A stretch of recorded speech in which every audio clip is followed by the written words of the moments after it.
Lynn, the first question comes from someone who I think you will recognize, and he says, Mr. LaRouche, as I'm sure you know, people like former Treasury Secretary Robert Rubin, Larry Summers, and others among us have been engaged in international discussions for a new financial architecture precisely along the lines of what you have proposed. And while there is obviously far more of an appetite for this now than ever before, at the same time, they all insist that this bailout must come first in order to give leaders time to act. Clearly, you disagree with this, but I still would appreciate your comments. If you go with a bailout, you're going to destroy the United States in short order through hyperinflation. The bailout is intrinsically hyperinflationary. The only reason that anybody in their right mind would even think of supporting this bill is because they're scared. And we need a Gideon's army to pull through the reform. And some of you who are biblical scholars, you know what I'm talking about. You have to take all the people who are cowards, who will not step up to the plate, as they say, on this issue, and say, okay, dear coward, we're taking over. We're leading.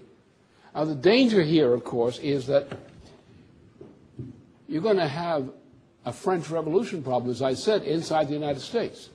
You now have, and some of these idiots, and even my friendly friends out there, who say, please, please be cautious, let this bill go through so they won't shoot us. That's what they're saying. They're saying that behind the Bush administration, there are people who would actually use U.S. troops to shoot down people who want to oppose this bill. That's there right now. That is reality. And that's what some of these questions are reflecting.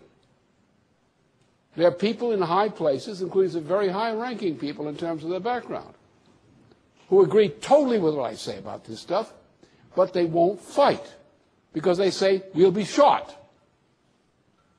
We don't want to go into a death camp. Well, if we go into a death camp because we do this, the world will never forgive those who do it. And the world will never forgive those who capitulate to this. Anybody who's smart is not going to take on the American people in that fashion. You're not going to shove a dictatorship down the throat of the American people. They'll kill you. They'll kill you.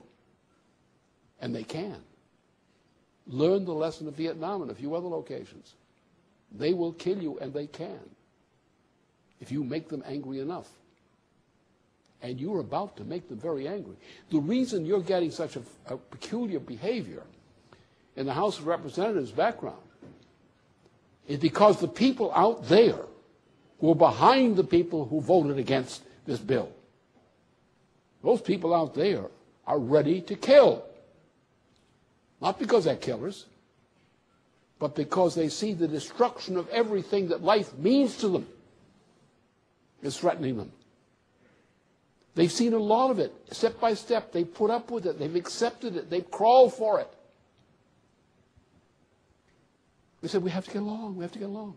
The time has come when they know that everything is being taken away from them, and that was too much.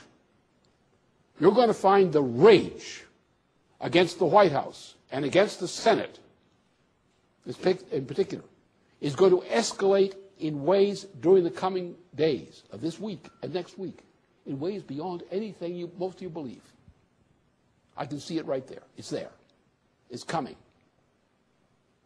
The mood in the American people, having gone through fake wars, they've had their children sent out into fake wars, like Iraq. It was a fake war.